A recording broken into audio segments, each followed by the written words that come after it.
Hey, what's up mga ka-amaze? Isang mapagpalang umaga sa inyong lahat.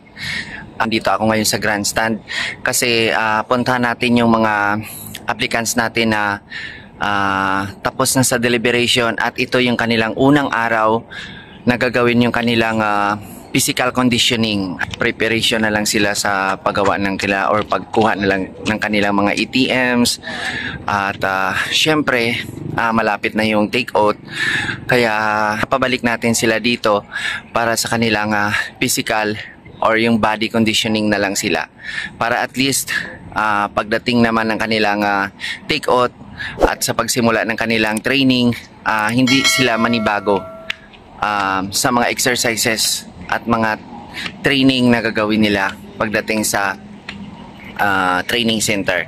So tara mga ka-amaze, samahan nyo ako, puntahan natin sila doon sa grandstand. Let's go!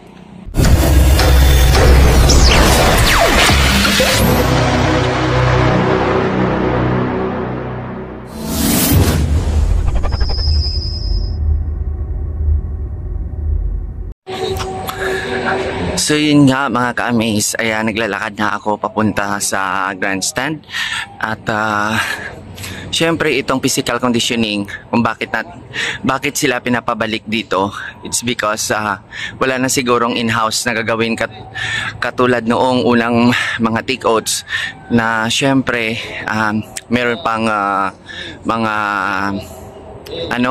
COVID. So ginagawa natin yung in-house noon. So but this time pinapabalik na lang sila kasi nga physical conditioning na lang yung gagawin nila at malamang wala na talagang in-house na mangyayari. So ito ngayon, kaya nandito sila sa grandstand. Ayan sila mga ka-amaze. Ayan. So napakarami nila. Ito yan sila mga ka-amaze, yung mga mga applicants na magti-take out na. Ayan, nandito na yung mga kilala ko mga ka-amaze. Nandiyan na si Chorben. Ano Ben?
Ilan ba kayo lahat? So yun nga mga ka-amaze, 4 na class nga ito sila at 240 sila lahat. So itong physical conditioning na kanilang ginagawa, in preparation nga ito sa kanilang upcoming na take-out and trainings mga ka-amaze. So para at least hindi manibago yung kanilang katawan pagdating sa training. Ang mahihirapan lang dito mga ka-amaze, yung mga trainee or yung applicants natin na hindi nag-exert ng effort. Halimbawa, hindi sila nag-jogging, yung ganun. Pagdating talaga ng at gumagawa ng mga exercises habang nag-a-apply sila. That is why sinasabi ko mga ka-amaze na dapat talaga habang nag-a-apply pa lang kayo, ginagawa nyo na talaga yung exercises, nagja-jogging na kayo, nagpo-push at saka mga sit-ups na ginagawa para at least madali lang i-adapt ng katawan nila yung ganilang gagawin pagdating sa training. So, yun nga, wala nang in-house. That is why nagre-report na lang sila. Ito yung physical conditioning na ginagawa. Ayan.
So ayan mga ka-amaze, ayan, nag-start na yung kanilang physical conditioning. Ayan, lahat to sila mga ka-amaze is 240 na magti-take out.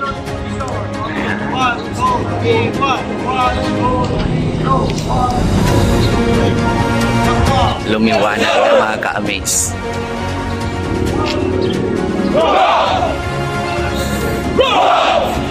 And mga ka-amaze, meron parang babae.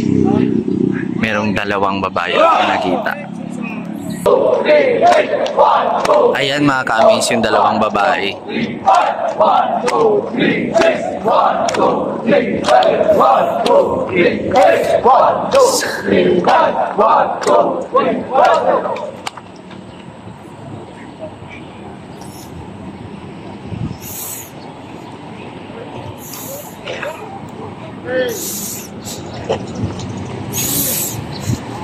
Ano, Ben? Ha? Malapit ka na talagang pick out, ha? Congrats, ha? Diba worth it yung pagtitiis? Mag-exercise ka na. Exercise ka. Dalawang kamay. Dalawang kamay yan. Yan.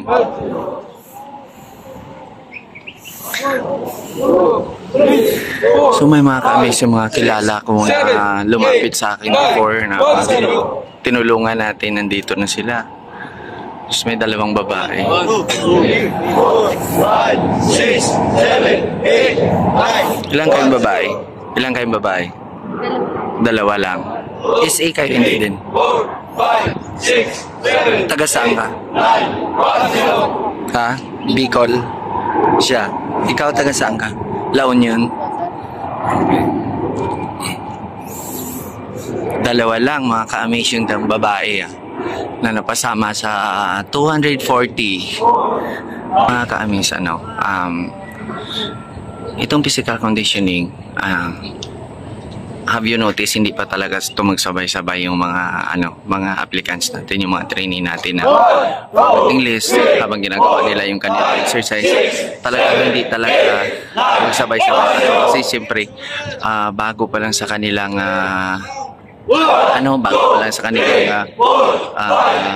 baga sa sarili ang ganitong ginagawa dito. So marami pang maninibago, but then time will come sa palagi nila itong ginagawa, palagi nilang ginagawa, palagi silang pabalik-balik ito, magiging na sa kanila ito, easy na lang sa kanilang i-adapt yung ganito mga exercises. Alam na nilang gawin, madali na silang sumunod sa command. Ito mga ka-amaze, kilala ko rin. Ayan. 1, 2, 3, 4, 5, worth it na rin. Iba dito mga ka-amaze, yung lugar na galingan. Tapos may mga kanya-kanyang mga story at napagdaanan. But then worth it talaga mga ka-amaze yung kanilang pag-aantay sa tagal. Yung iba dito nung nakaraang taon pa, or yung iba pa noong 2022 pa. So yun nga, sinasabi ko, pag wala talagang pag wala talagang tiyaga mga ka-amaze sa pag-apply, mag-give up ka sa iyong pangarap, hindi mo talaga mararating. Yan, hindi mo maaabot mga ka-amaze. Madali lang tayong sumuko sa mga pangarap natin. So katulad sa kanila, nag-antay sila ng matagal, marami silang napagdaanan, but then ito na sila ngayon mga ka-amaze.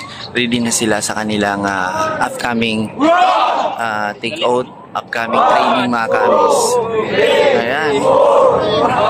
So napakarami, masaya silang tingnan mga ka-amaze. Ito mga ka-amaze, kilala ko rin. Din yan. Isa din natin ang mga followers. So masigasig ito talaga, kasalubong kami pag tumatakbo ako sa C5 pag nagja-jogging kami. Ayan. 1, 2, 3, 4, 5, 6, 7, 8, 9, 1, 0. Ito pa mga ka-amaze, yung mga tinulungan na. Nandito na talaga sila. 1, 2, 3, 4, 5, 6, 7, 8, 9, 1, 0.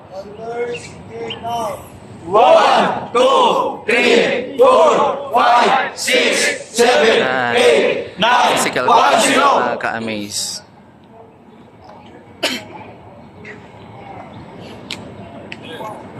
Ayan, ito mga ka-amaze pakita ko sa inyo yung isang bata na tinulungan ko rin ito mga ka-amaze. Ayan. Tinulungan ko rin ito. Marami na akong tinulungan ng mga applicants. Humingi sa akin ng tulong. Nagme-message sa page ko. Naghingi sila ng tulong or anong mga gagawin nila. Ayan. So well guided naman at ayan na, nandito na sila. Sama na sila sa pating.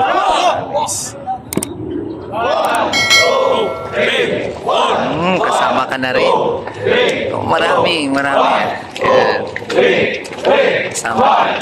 Ilagay yung dito. 1, 2, 3, 5, 1, 2, 3, 6, 1, 2, 3, 7, 1, 2, 3, 8, 1, 2, 3, 9, 1, 2, 3, 1, 0. So ito mga ka-amaze, itong mga exercises na pinapagawa sa kanila, yan yung mga mostly na ginagawa lang din natin.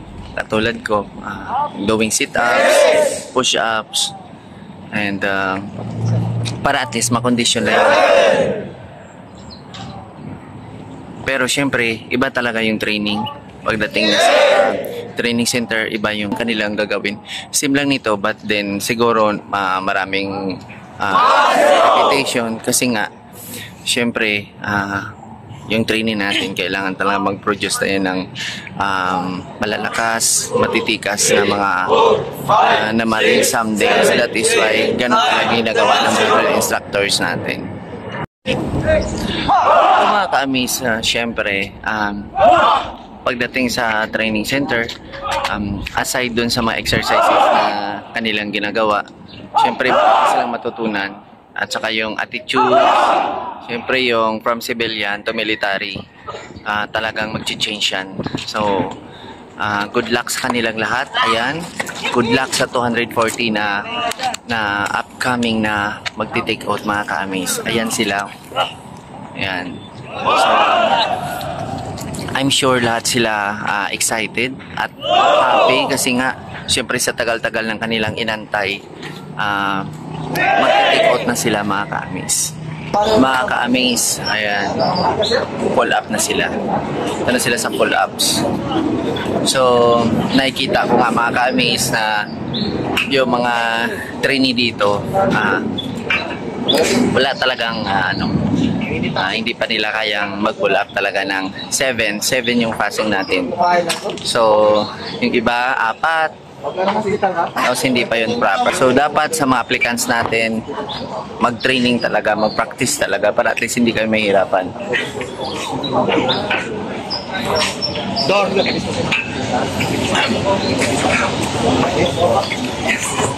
So Ayan mga ka-amaze, maraming salamat again sa pagsama nyo sa akin ngayong umaga. At maaga pa tayo dito mga ka-amaze dahil gusto natin ma-inform din yung mga iba nating applicants at makapagbigay tayo sa kanila ng information and lalo natin silang ma-inspire katulad nila na nagtiis at naghirap din sa kanilang application. At then ito na sila ngayon, malapit na silang mag take out and training mga ka-amaze. So maraming salamat sa walang sawang pagsuporta kay Amazing Marine Vlog. Ayan, so see you again next time mga ka-amaze. Lagi po tayong mag-ingat. God bless mga ka-amaze. Bye!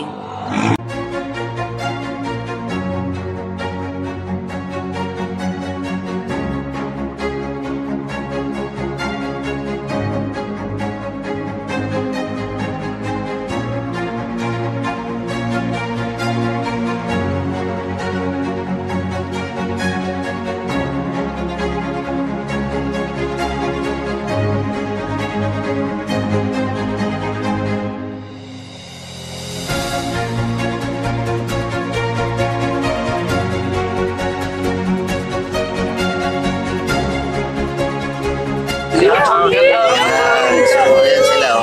Oh, shout out. Huwag kayo magsigaw. Shout out lang. Shoutout nga pala sa mama ko na siya sa Mindanao. Shoutout po sa Bicol. Shoutout sa amin. Shoutout sa mama. Shoutout sa kapitbahay namin. Shoutout sa mga taga Binubatan Albayjan. Shoutout sa mga taga Tinambak. Shoutout sa Bicol. Taga Tinambak. Shoutout sa mga lahat. Ayan mga ka-amaze. Yan sila yung meeting ko.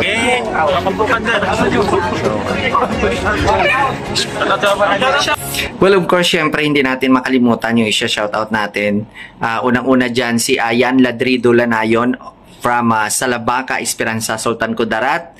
At Randito P. Opiano Jr. of Baligang, Licao City, Albay. Nandyan din si Mark Hill Ayuhan de la Torre from Camarines Sur.